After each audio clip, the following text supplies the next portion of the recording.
Do a group interview here? You look cute. You gotta show that outfit off, okay?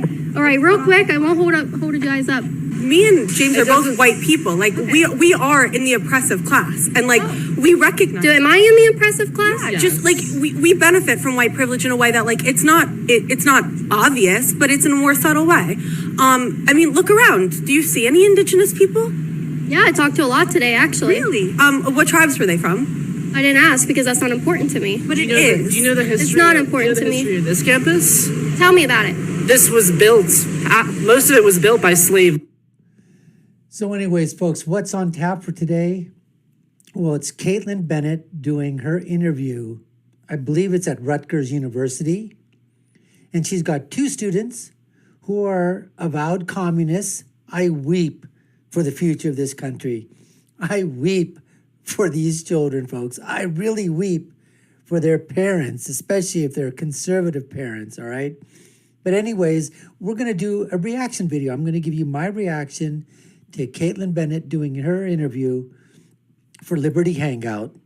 So I want to give her props for, putting out the video. We're going to do a reaction video to it. And if you haven't already done so, you're watching the Dr. Nasir Shaikh Show. I'm your guest host for today. My name is Dr. Shaikh. We hope you certainly subscribe to the channel, hit that notification bell, like, share, and follow us. So let's get right into this because that's what's on tap for today. We're going to see why is it that American students going to school at college and universities love communism more than capitalism. Let's go, folks. Labor. Why are you here? Many buildings have the names of slaveholding families. Why do you go in them? Well, because Rutgers has a legacy also on top of this with really radical politics. Paul Robeson went here, the famous black communist. Communist. Should we be celebrating that? Are you triggered? No, I'm asking you a question. I believe, communism's a great thing, actually. I mean, obviously, it's been implemented in ways that haven't been effective in some Can you show? He loves communism. Obviously, it hasn't been implemented in the ways that we'd like it to be implemented. So the question is going to be can you name at least one country where pure communism works?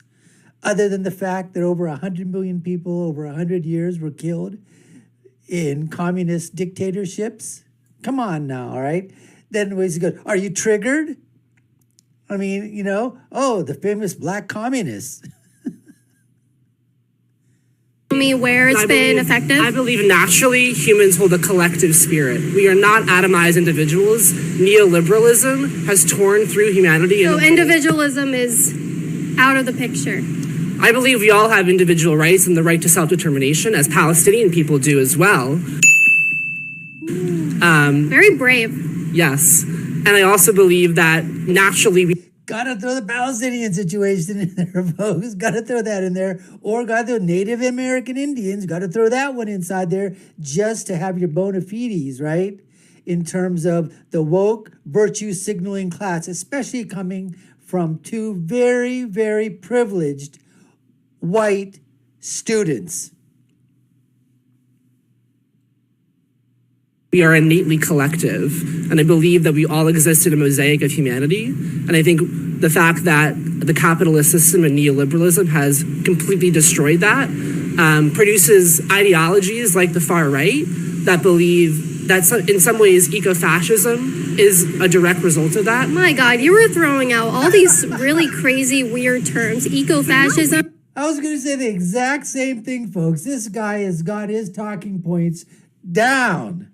Okay, eco-fascism, neo-Marxism, we're all a collective. I don't even know what some of the mosaic collection of human beings. What the heck is that? A mosaic collection of human beings. Oh, you mean diversity?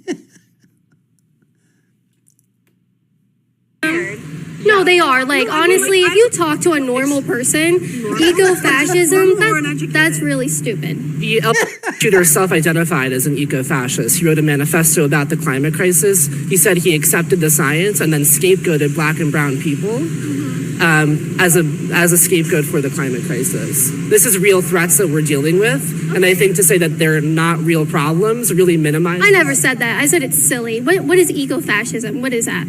It's this idea that it's a branch of far-right politics. Usually far-right people don't accept the fact that climate change is a real pressing problem. What do you think about this? You're just a bystander. What do you identify with? Are you a right-wing, left-wing? Don't really care? Don't really care. Okay. I'm in the middle. Okay. What about eco-fascism? Are you contributing to that? I wasn't really listening to anything that was just said. I don't blame. Because I wasn't even listening to it that was being said. Just sitting there for the last 4 or 5 minutes. That's just absolutely great. I mean, Blame you. If you want to walk away, you're totally free to. You look like you have more. Is your name Caitlin Bennett or something? It is, yeah. Oh, I've seen you. I don't know. Okay. All right. Have a good day. All right. Very cool, guys. I mean, I wouldn't be, if you're that conscious about slavery and the Native Americans, I wouldn't be on this campus if you told me all that crazy history. But, I mean, it is really weird that you're okay with communists being here. So we can. Yes, I need the education. No, I didn't say that. I said we are here getting an education so we can better the systems that we do believe are. folks, that's always what happens, right? When you pin down a social justice warrior, especially a white elitist liberal from the Northeast probably, or the Northwest, or out on one of the coasts, right?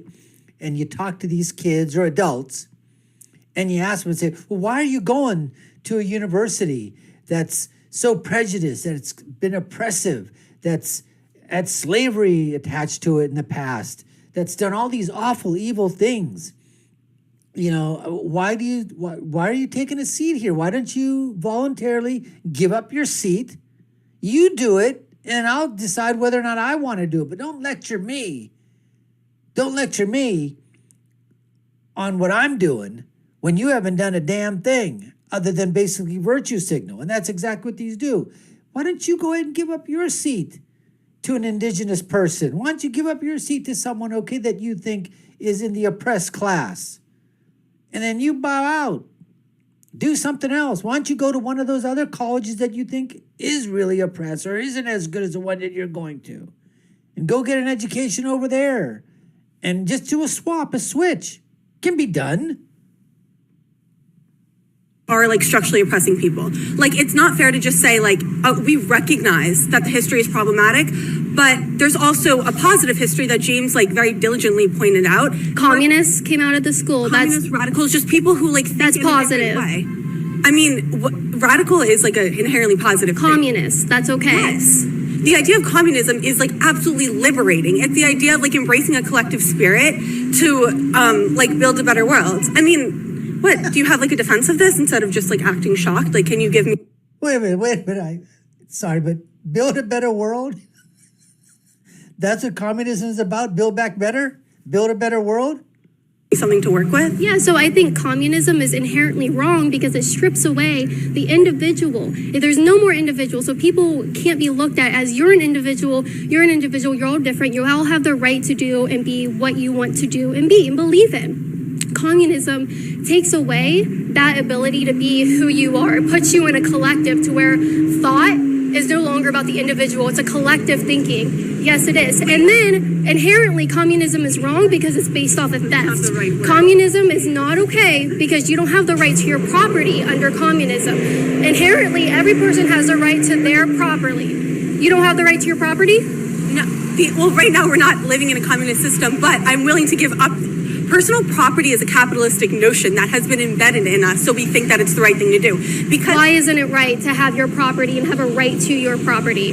Because private ownership is directly related to like the exploitation of the people who are creating the thing. So consent to trade with an individual is exploiting. Hold on, I'm talking to her.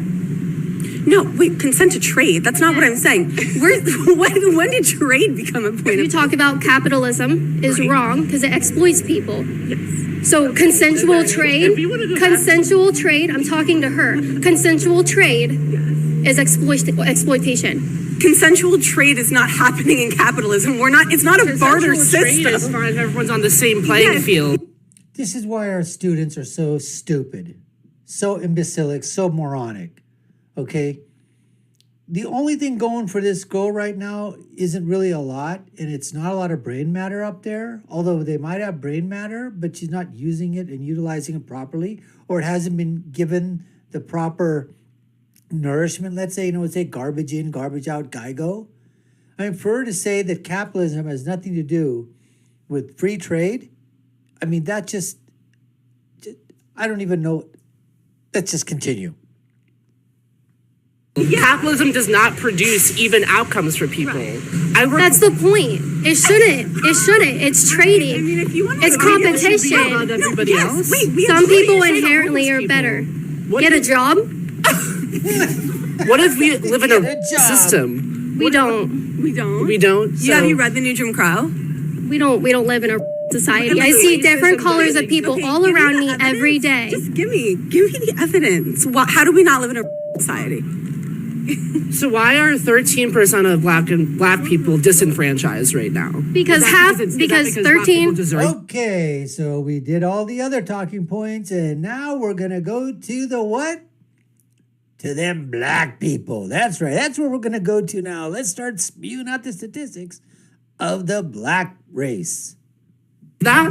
I did not say that. No, I don't think anybody inherently deserves something based on the color of their Explain to me skin. why 13% of black people are disenfranchised in this country. So 13% of the population is what makes up black people. Millions of people are disenfranchised because of the systems Tell me the this system. country is based on. Tell me the system. Mass incarceration, the prison industrial complex, the military industrial complex are all perpetuated on the notion that black and brown bodies are less than white bodies. So that's in the law. That is prescribed in the law, yes. Can you show me I can where? show you What's the law? The 13th Amendment says it abolishes slavery except for the fact of people in jail, right? So it's like you have this issue of mass incarceration because black people are, for the same crime, the same amount of times they're committed, they are incarcerated more times because they don't have resources to get a lawyer. They don't have resources to get any legal defense, so they're put in jail, right? Then they're stripped of the rights. So they're put in jail because they don't have a legal defense? Yeah, You and have the right to an attorney.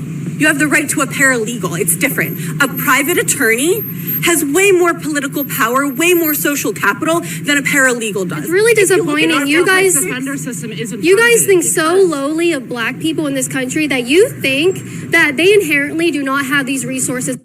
That's the way you do it, folks. That's the way you come back. You got to come right back at these people, and you basically got to say something. You people are thinking, well, you're so racist yourselves. You're talking about everybody else being bigoted, everybody else being a racist, everybody else being the oppressor. You're the oppressors. You're the racists. You're the bigots. You're the ones that are saying that blacks don't have the resources. They don't have the ability to do this. They don't have the money to do that. They might not have the educational ability to do it. You're the ones that are pointing out all these things that are basically stopping black people from doing all this stuff, from getting ahead. What's going on here? You're the racist. That's the way Caitlin is doing a great job here, basically, of throwing it sort of back, the questions, and just asking the questions again of them and saying, look, you guys are the ones that are the bigots and the racists. Come on. Why do you think black don't have the people are resources because so of white people. below you? Why are they so They were below you? enslaved for 400 years. Dude, have you read a book? So they're inherently below you. You guys act like they can't do anything on their own. You want to talk about, guys, you guys want to talk about a prejudice system and a prejudice society. The only people I see putting black people down below them is you guys, white liberals, white communists that sit there and say, what are you? I'm like a democratic socialist. Okay, a communist. Okay, I'm not a communist. Well, what are you? I'm a democratic socialist. I'm a democratic socialist. Because you're not going to say you're a communist because it sounds so much better for white liberal elites to say democratic socialist. So you guys are the ones saying black people, based on their skin color, can't do X, Y, and Z. No. Yes, We're you saying are. The system did that to them. We're not saying they're inherently. And then there's that communist collective ideology. Yes, resist. What are you resisting? I'm resisting you, bitch. Wow, very progressive and brave. like, I don't understand what you're like. Can you just tell me what you're trying to accomplish? Because I want an open dialogue with you, but you're not giving me. You just called me a. Do you really want an open dialogue when you're calling me names? Because I want you to give. Will you me, apologize? Like, evidence. I'm sorry for calling you a bitch. All right, thank you. Fans at Kent State too. Yeah, I'm sorry that you were there sucking. So actually, just for the camera, this guy was at a party at Kent State. I don't know what you were doing there, but he was giving out free jobs, wanted nothing in return. Okay, now if you didn't hear that, let's just do this. Okay, this guy here, if you didn't know it already, is, let's just say, gay. Well, I guess he's gay. I don't think there's anything wrong with him. He'll freely admit that. But he was out there giving, he was being a perfectly nice communist, I guess, on the commune, telling everybody to sort of come in to his commune, because he was out there basically giving oral sex to everybody. I mean, that's what he was saying. Let's continue with this thing here. Yeah. I guess I was. Why were you giving out free jobs? Communism. Yeah. Give it to everyone. Collective spirit. Yeah.